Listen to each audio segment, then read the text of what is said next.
Hey, Donald Trump. It's just me, Paula Poundstone. I was just playing with the cats.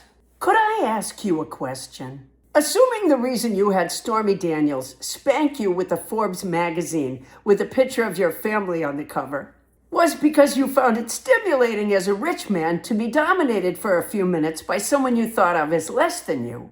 Now that you're commander-in-chief, do you have Pete Hegseth wallop your tuffet with a musket? I wonder if, since you not only didn't serve in the military, but actively avoided service 5 times by getting a doctor to say you had bone spurs, you feel the need to make up for it by going over the top as commander-in-chief. And that's what I want to talk to you about. You know, like how all you need to know about a general is that his nickname is Mad Dog or Raisin Cane and you're so impressed. Or how you picked an incompetent like Pete Hegseth because he had just the right combination of chiseled and coiffed, and he did his first second-grade oral report on lethality. You're not tough, Donald. You're not doing the fighting. The service members are. Or like I heard you say the other day, that you're a builder, that's what you know. I'll bet you've never so much as held a tool, unless you picked Pete Hegseth up when you fellows were horsing around. I'll bet you made some other kid assemble your Lincoln logs. Plus, CBS is reporting that the military and your administration is downplaying the severity of the injuries sustained by many of the troops in your illegal war against Iran.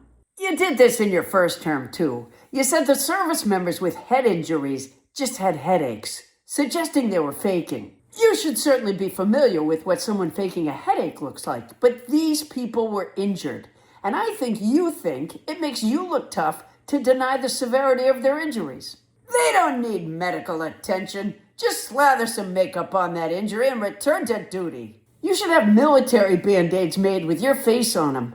My kids had Monsters, Inc. Band-Aids, and their injuries healed almost instantly. When a journalist asked you about the soldiers' head injuries before, you said they weren't serious injuries relative to other injuries you had seen. That's the medical knowledge that you claim is in your blood as a result of having an uncle who's a doctor, but turned out to have been an engineer coursing through your veins? That's how you measure injury severity? I've heard of worse. Is that why you don't care about Americans struggling financially?